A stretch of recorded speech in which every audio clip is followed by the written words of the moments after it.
So we're going to switch over to the Big 12 here.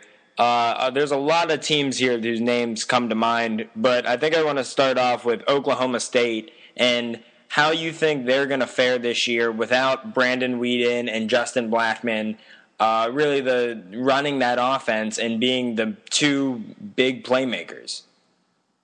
Well, I think they're definitely going to take a toll. I mean, they're looking at coming into the season. I mean, it's really truly starting a freshman back there. And, when you lose a guy like Weeden, I mean, it's not only his arm, but you lose his leadership skills, being an older veteran guy in that locker room. It's really going to take a toll. So Mike Gundy has his work really cut out for him. At the running back position, I mean, they returned Joseph Randall, who was the first team All Big 12 player a year ago. And, I really expect for a guy like that to kind of shoulder the load more than anything for that young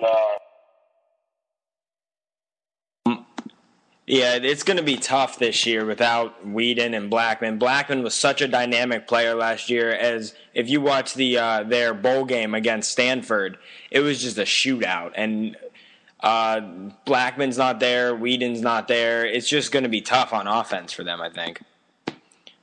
Another team I want to talk about is Oklahoma. They are bringing back their starter, Landry Jones.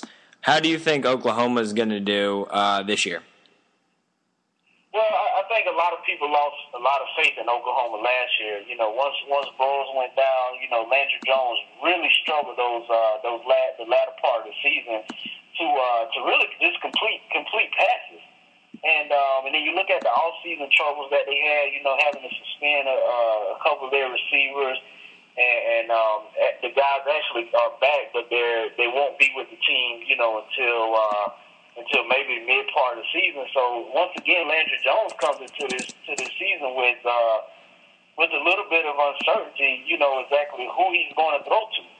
So you still have Kenny Stills, who's definitely a guy that has really been a true playmaker for him. But other than that, I just don't know exactly who's going to step up until those other receivers like Jazz Reynolds gets back on the football field.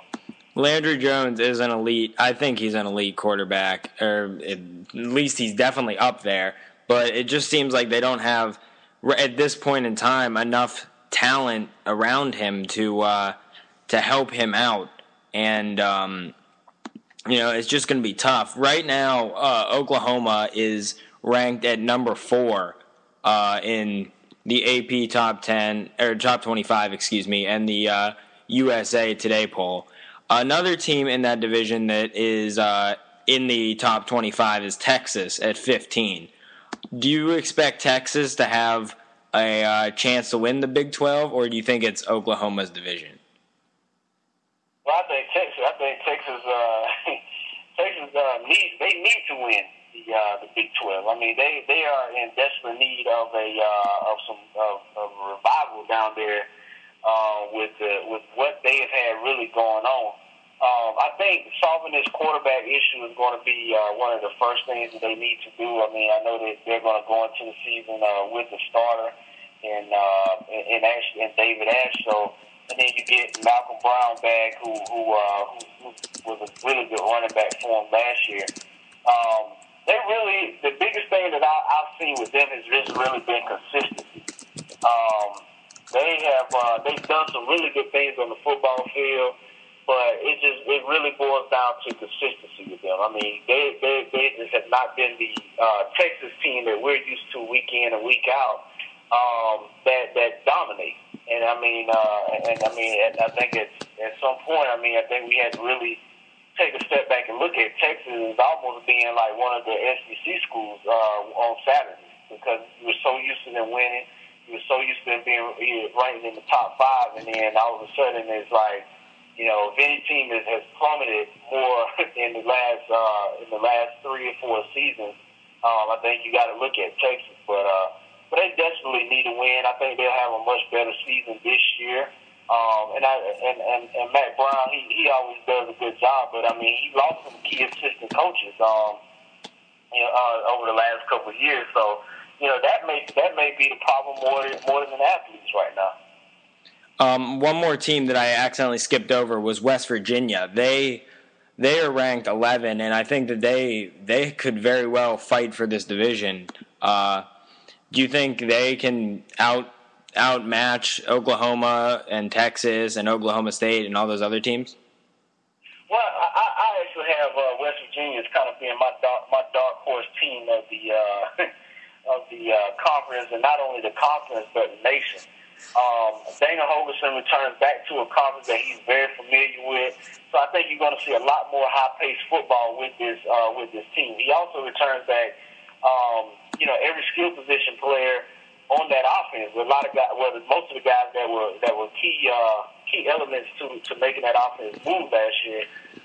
With the guys starting with Geno Smith, 4,385 yards passing last season, and I mean, he ended in the Orange Bowl with just doing a miraculous job against Clemson. And then you get guys like Stedman Bailey and Tavon Austin, back, and both of those guys are really playing with confidence, and they really seem to be all on board with what Holgorsen is doing. So I really could see them turning the corner this year, and possibly, I mean, at the end of the year, we could be talking about West Virginia as being one of the the four teams competing, at least having a chance to play in national championship.